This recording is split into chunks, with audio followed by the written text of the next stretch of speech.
Have you ever noticed how silence can sometimes be louder than noise?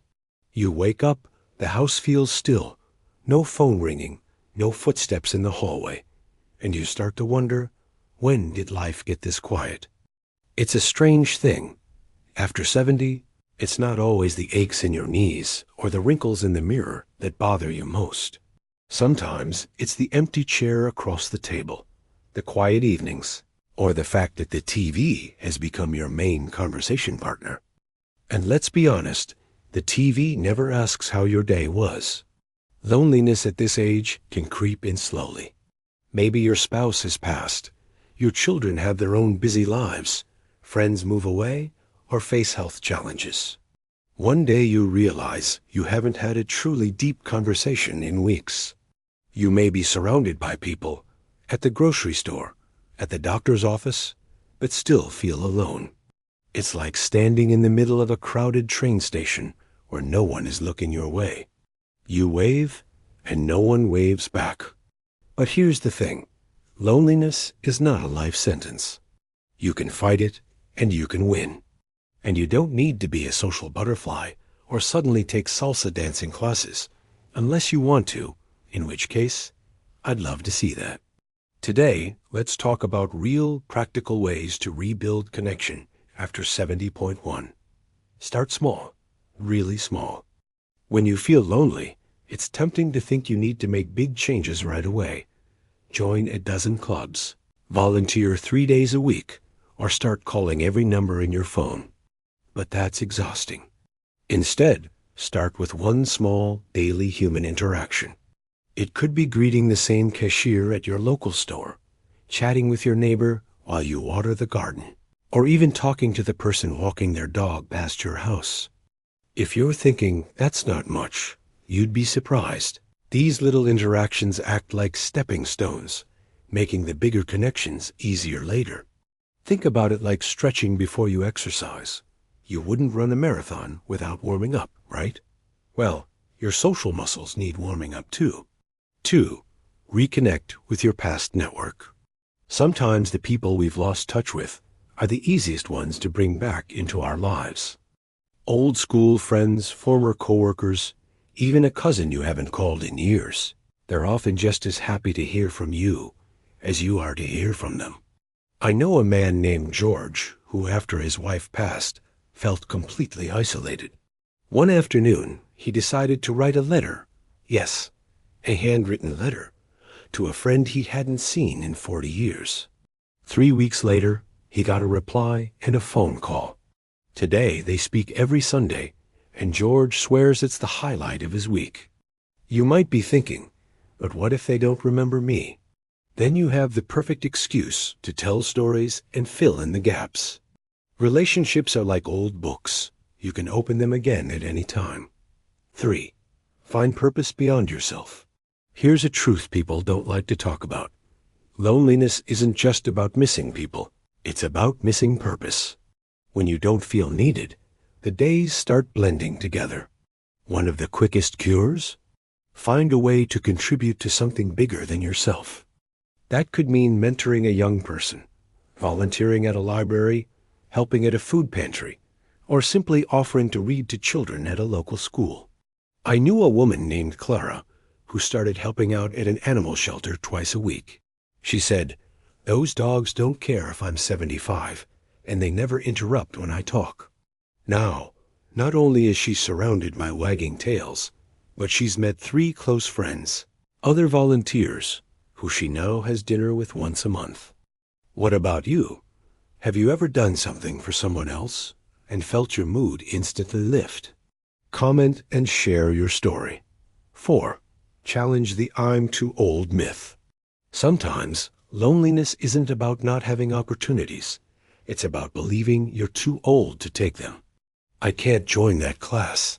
It's full of younger people. I'm too old to learn new technology. I wouldn't fit in. Let me tell you, this is one of the biggest lies we tell ourselves.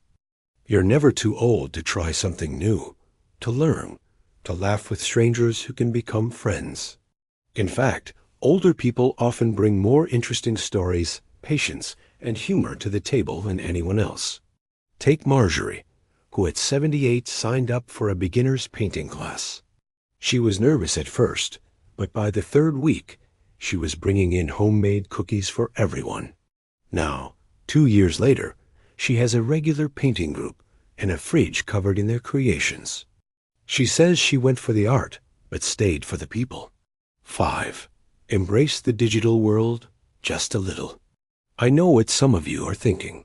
Oh no, not technology. But hear me out. You don't have to become a tech wizard. Just knowing how to use video calls or join an online group can open up an entire world of connection. There are book clubs that meet online, hobby groups, even exercise classes.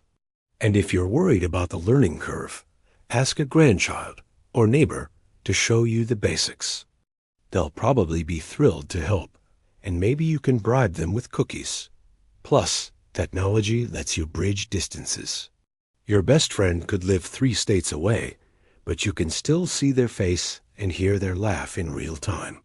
Loneliness after 70 is real, but it doesn't have to define your life. You've already faced decades of challenges. You've raised families, built careers, survived losses, and adapted to change. Connection is just another challenge, and you already have the tools to face it. The trick is to take that first step, no matter how small, and keep walking toward people, purpose, and new possibilities. Let's be honest, after 70, making new friends can feel a bit like dating again. You're putting yourself out there, hoping to find someone you connect with, and praying they don't think you're strange. But the truth is, friendship at this stage of life can be even richer than in youth. Why? Because you know who you are, what you like, and you're not trying to impress anyone. You just want genuine connection. 6. Turn hobbies into social opportunities. We all have things we enjoy doing: gardening, cooking, walking, knitting, playing cards.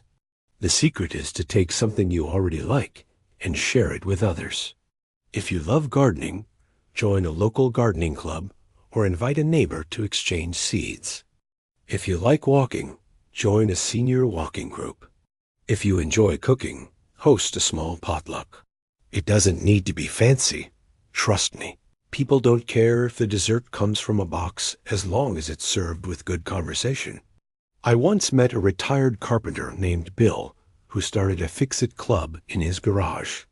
Neighbors brought in broken chairs, squeaky doors, or small projects, and they'd fix them together.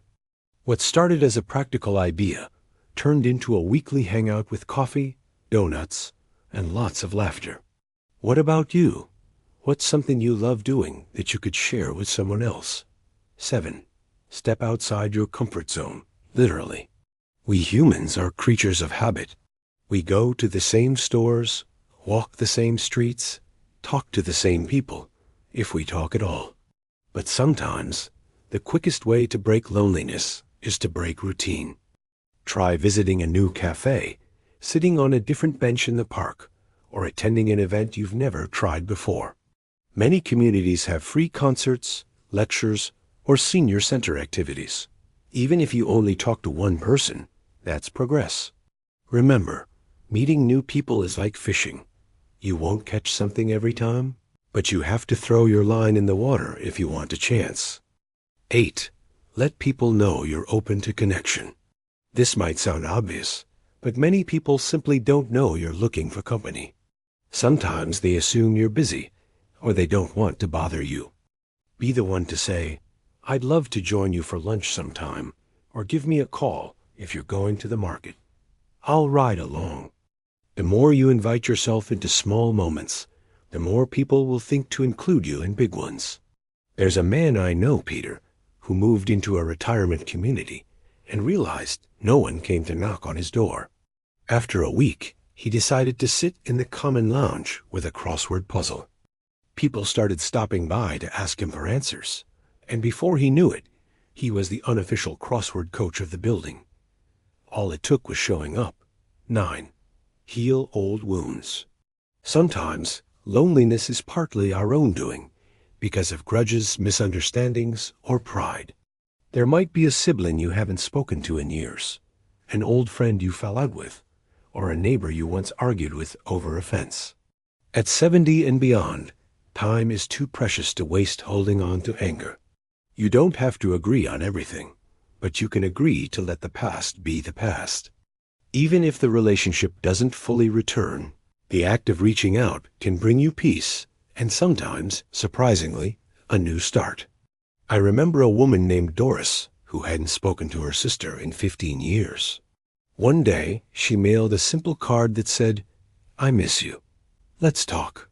That one card led to a phone call, then a visit, and eventually a holiday spent together. 10. Make your home a connection hub. You don't have to wait for invitations. Create them. Your home can become the place where people gather, even if it's just for tea, board games, or watching a favorite TV show together. Some seniors start Sunday soup traditions. Every Sunday, a pot of soup is on the stove, and anyone who wants to come by is welcome. Others have movie nights, book discussions, or game afternoons. You don't have to do it every week. Start once a month and see who comes. The beauty of this is that it puts you in control of your social life instead of waiting for it to come to you. 11. Learn to be comfortable with good enough friendships. When we're younger, we expect friends to be soulmates, people who understand us perfectly, share our exact values, and are available whenever we need them. But as we get older, friendships can look different. Maybe you have a neighbor you only chat with about gardening, or a friend from exercise class you see once a week. These lighter connections still matter. They add variety and color to your social life, even if they're not deep emotional bonds. Think of your social life like a quilt. It's made of many small pieces, not just one big one. 12. Practice saying yes more often. When you're feeling lonely, it's easy to turn down invitations. It's too cold, I'm too tired, or I don't know anyone there. But saying yes, even when you don't feel like it, can lead to moments that surprise you. A friend of mine, Howard, once said yes to a last-minute picnic invite. He didn't know anyone except the host. By the end of the day, he had 3 new phone numbers and a standing invitation to join a weekly trivia night. If he had stayed home, he would have missed it all. The key to overcoming loneliness after 70 isn't about making hundreds of friends or filling your calendar with activities. It's about creating consistent, meaningful moments of connection. Small, steady steps that slowly build a web of people and purpose around you. You may not feel the change overnight, but one day you'll realize your days are fuller, your home feels warmer, and your heart feels lighter. One thing we don't talk about enough is that loneliness isn't always solved by having more people around.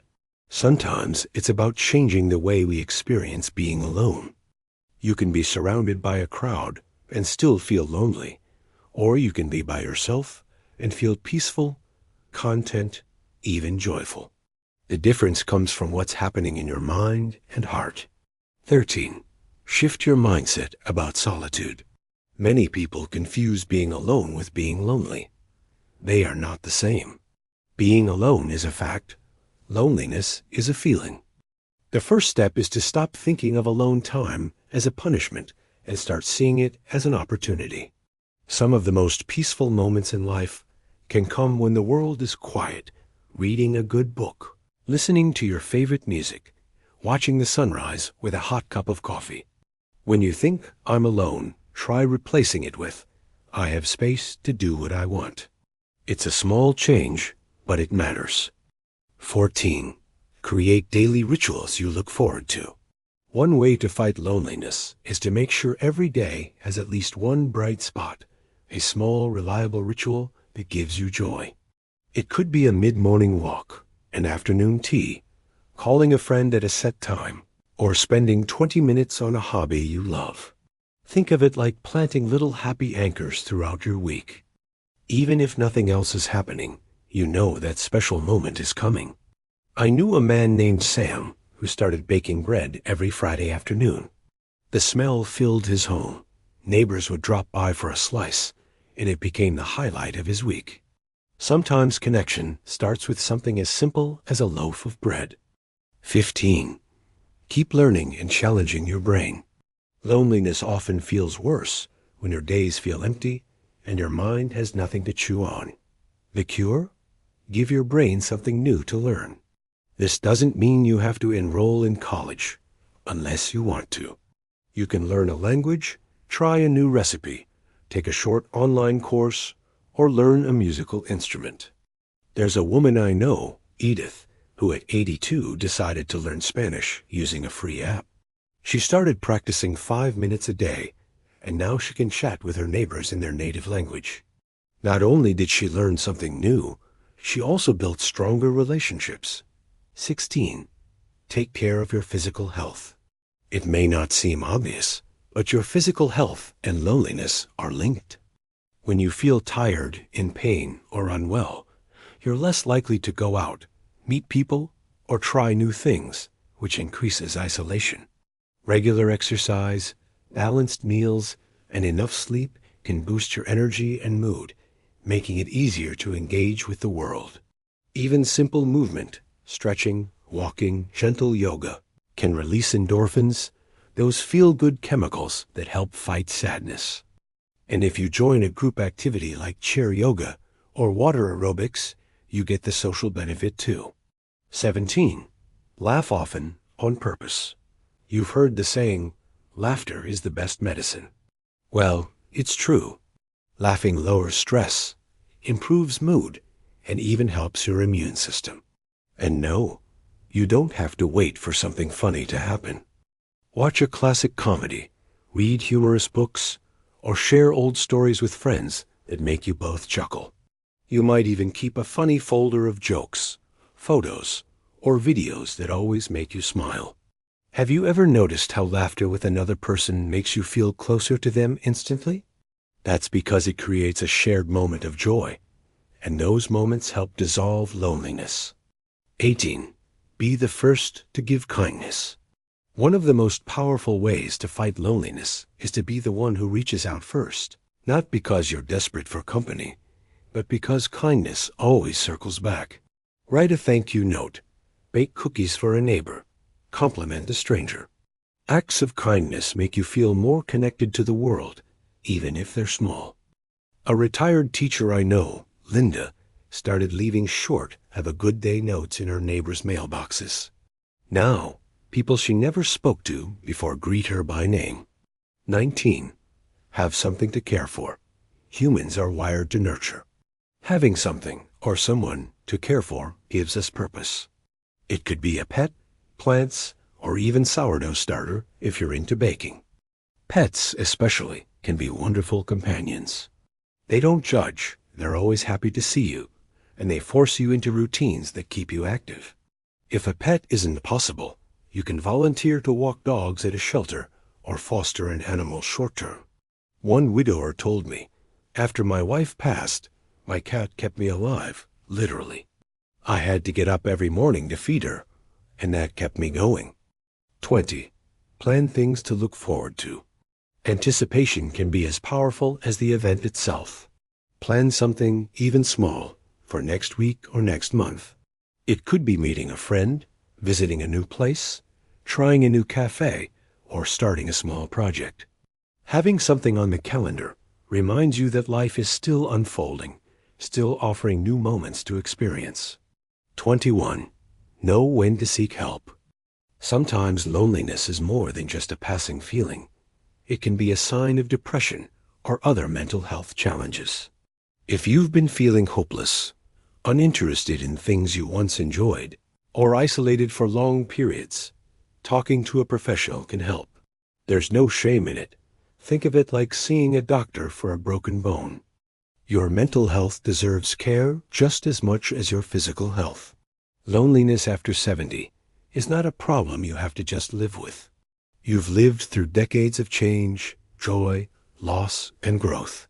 You've built wisdom, resilience, and stories worth sharing.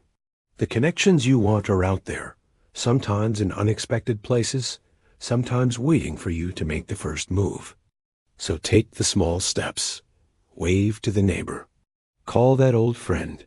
Join the class. Learn the thing. Share the bread. And when you find yourself in a moment of quiet, instead of thinking, I'm alone, try thinking, this is my time. Life after 70 can still be full of people, full of purpose, and yes, full of laughter. You've earned it.